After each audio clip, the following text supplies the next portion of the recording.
ಮೊದಲಿಗೆ ಪ್ರಶಾಂತ್ ಸಂಬರ್ಗಿ ಯಾರು ಅನ್ನೋ ಪ್ರಶ್ನೆ. ಅಂದರೆ ನಮಗೆ ಗೊತ್ತು ನೀವು ಯಾರು, ಎಲ್ಲಿನವರು, ಏನು ಅಂತ ನಮಗೆ ಗೊತ್ತು. ಆದರೆ ಬಹುತೇಕ ಜನಗಳಿಗೆ ಒಂದು ಪ್ರಶ್ನೆ ಇದೆ. ಯಾವುದೇ ಇಶ್ಯೂ ಬಂದರೆ ಮಾತಾಡ್ತಾರೆ, ಒಂದಿಷ್ಟು ಕಾಮೆಂಟ್ ಹಾಕ್ತಾರೆ, ನೇರವಾಗಿ ಮಾತಾಡ್ಬಿಡ್ತಾರೆ, ಒಂದಿಷ್ಟು ನಿಷ್ಠುರ ಆಗ್ತಾರೆ.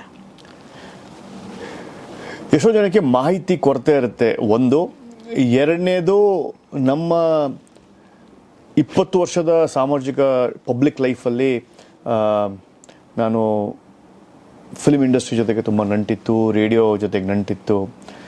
ಅದಾದ ನಂತರ ನನ್ನದೇ ಸ್ವಂತ ಉದ್ಯಮ, ಡಿಸ್ಟ್ರಿಬ್ಯೂಷನ್ನು.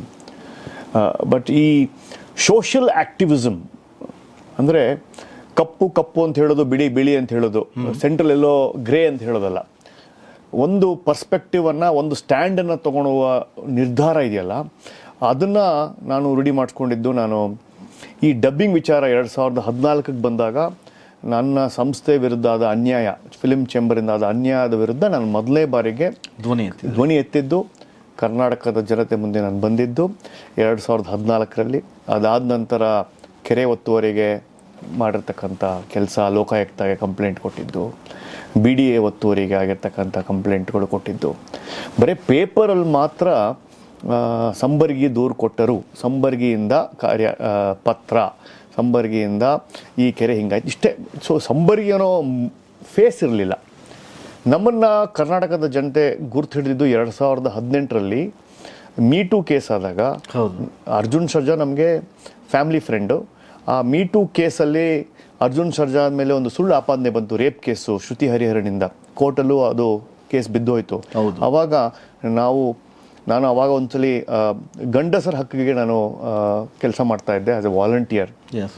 ಗಂಡಸರ ಹಕ್ಕುಗಳು 498A cases, sexual harassment cases, honey traps, dowry harassment cases, ಈ ಥರದ ಗಂಡಸರಿಗೆ ಅನ್ಯಾಯ ಆಗೋದನ್ನು ಡೆಲ್ಲಿಯ ಒಬ್ಬಳು ಮಹಿಳೆ ದೀಪಿಕಾ ಭರದ್ವಾಜ್ ಅಂತ, ಅವರು ಒಂದು ಆಂದೋಲನ ಶುರು ಮಾಡಿದರು ಫೇಸ್ಬುಕ್ಕಲ್ಲಿ, ಟ್ವಿಟರಲ್ಲಿ, ಮೆನ್ ರೈಟ್ಸ್ ಅಂತ. ಸೊ ಅದಕ್ಕೆ ನಾನು ಅವರು ಮಾಡುವ ಒಂದು ಕೆಲಸಕ್ಕೆ ಖುಷಿ ಆಯಿತು. ನನ್ನ ಸುತ್ತಮುತ್ತಲೇ ಎಷ್ಟೊಂದು ಜನಕ್ಕೆ ಡೌರಿ ಹರಾಸ್ಮೆಂಟ್ ಕೇಸ್ ಆಗಿತ್ತು. ಅದೆಲ್ಲ ಆದಾಗ ನಾವು ಅವ್ರ ಜೊತೆ ಕೈ ಜೋಡಿಸಿ ಅವ್ರು ಬರೆದಿರೋ ಟಿಪ್ಪಣಿಗಳೆಲ್ಲ ಓದಿ, ನಾವು ಬೆಂಗಳೂರಲ್ಲಿ ಇದ್ರದ್ದು ಯಾಕೆ ಮಾಡಬಾರ್ದು ಅಂಥೇಳಿ ಅವ್ರ ಮಾರ್ಗದರ್ಶನದಲ್ಲಿ ಕಬ್ಬನ್ ಪಾರ್ಕಲ್ಲಿ ಪ್ರತಿ ಭಾನುವಾರ ಯಾರ್ಯಾರು ಗಂಡಸರಿಗೆ ಅನ್ಯಾಯ ಆಗಿದೆ ಅವರಿಗೆ ಲೀಗಲ್ ಹೆಲ್ಪ್ ಕೊಡೋದು, ಕೌನ್ಸಿಲಿಂಗ್ ಹೆಲ್ಪ್ ಕೊಡೋದನ್ನು ಮಾಡಿದ್ವಿ. ಸೊ ಮೀಟೂ ಇಂದ ಕರ್ನಾಟಕದ ಜನರ ಮನೆಯ ನ್ಯೂಸ್ ಚಾನೆಲ್ಗಳಲ್ಲಿ ನಾನು ಬರೋಕ್ಕೆ ಶುರು ಆದೆ. 2020ರಲ್ಲಿ drug scandal, Karnataka drug scandal ಅಂತ ನಾವೇನು ಕರಿತೀವಿ, ಎಕ್ಸ್ಪೋಸೆ, 2 ನಟಿಯರ ಮತ್ತು ಅನೇಕ ಜನರ ದಸ್ತಗಿರಿ ಆಗಿದ್ದು, ಡ್ರಗ್ಸಿನ ಹಾವಳಿ ಹೇಗಿತ್ತು, ಕರ್ನಾಟಕ ಡ್ರಗ್ಸ್ ಮುಕ್ತ ಆಗಬೇಕನ್ನೋದು, ಈ ಅಭಿಯಾನ ನಮ್ಮನ್ನು ಒಂದು TV ರಿಯಾಲಿಟಿ ಶೋಗೆ ಕರ್ಕೊಂಡು ಹೋಯಿತು. ಖಾಸಗಿ TV ವಾಹಿನಿಯ ಬಿಗ್ ಬಾಸ್ ಕಾರ್ಯಕ್ರಮಕ್ಕೆ ಕರ್ಕೊಂಡು ಹೋಯಿತು. ಅದಾದ ನಂತರ ನಾವು ರಾಜಕೀಯವಾಗಿ ಒಂದು ಸ್ಟ್ಯಾಂಡನ್ನು ತೊಗೊಂಡ್ವಿ, ನ್ಯಾಷನಲ್ ಕ್ಯಾಂಪೇನ್ ಮಾಡಿದ್ವಿ. ಆಹಾರ ಪದ್ಧತಿಯಲ್ಲಿ ಹಲಾಲ್ ಅಂತ ವಿಷಯ ಹೇಗೆ ಮಾರಕವಾಗಿದೆ ಅನ್ನೋದ್ರ ಬಗ್ಗೆ ಕೋರ್ಟ್ ದಾವೆ ಹಾಕಿದ್ದಾಗಲಿ, ಅಥವಾ ಅದ್ರ ಬಗ್ಗೆ ಜನರಲ್ಲಿ ಇದ್ರ ಬಗ್ಗೆ ಹಲಾಲ್ ಬಗ್ಗೆ ಮಾತಾಡೋದಾಗಲಿ, ಇದನ್ನೆಲ್ಲ ಮಾತಾಡಿದ್ವಿ. ಅವಾಗ ತಾನೇ ಹಿಜಾಬ್ ಬಂದಿತ್ತು, ಸ್ಕೂಲ್ ಯೂನಿಫಾರ್ಮ್ ಮ್ಯಾಂಡೇಟ್ರಿ ಆಗಬೇಕು, ಧರ್ಮದ ಆಧಾರದ ಮೇಲೆ ಯೂನಿಫಾರ್ಮ್ ಇರಬಾರ್ದು ಅನ್ನೋದು ಹೋರಾಟ. ಸುಪ್ರೀಂ ಕೋರ್ಟಿನ ಆದೇಶ ಬಂದಿರತಕ್ಕಂಥ ಲೌಡ್ ಸ್ಪೀಕರು, ನಾಯ್ಸ್ ಪೊಲ್ಯೂಷನ್ ಬಗ್ಗೆ, ಧಾರ್ಮಿಕ ಸ್ಥಳಗಳಲ್ಲಿ ಇರಬೇಕು. ಹೀಗೆ ಅನೇಕ ಕಾರ್ಯಕ್ರಮಗಳಲ್ಲಿ ಮಾತಾಡ್ತಾ ಇದ್ದಾಗ ಜನರು ನಮ್ಮ ಒಂದು ಧ್ವನಿ, ಒಂದು ಸ್ಟ್ಯಾಂಡ್ ತೊಗೊಂಡಾಗ ಅದನ್ನ ಅಪ್ರಿಷಿಯೇಟ್ ಮಾಡಿ ಜನರ ಸಂಪರ್ಕ ಜಾಸ್ತಿ ಆಯಿತು, ಒಂದು ಪಬ್ಲಿಕ್ ಲೈಫ್ ಜಾಸ್ತಿ ಆಯಿತು.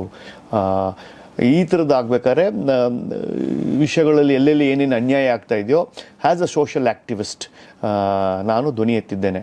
ಒಂದೊಂದು ಧ್ವನಿ ಎತ್ತಿರೋದು ಈಗ ಅದು ಒಬ್ಬೊಬ್ಬರಿಗೆ ಬೇಜಾರಾಗುತ್ತೆ, ಒಬ್ಬರಿಗೆ ಯಾರು ಇವನು ಅಂತೆಲ್ಲ ಕೇಳ್ತಾರೆ. ಅದಕ್ಕೆ ಇತಿಹಾಸ ಇದೆ, ಪಾಪ ಅವ್ರಿಗೆ ಇತಿಹಾಸದ ಗೊತ್ತಿಲ್ಲ, ಮಾಹಿತಿ ಕೊರತೆ ಇದೆ ಅಷ್ಟೇ.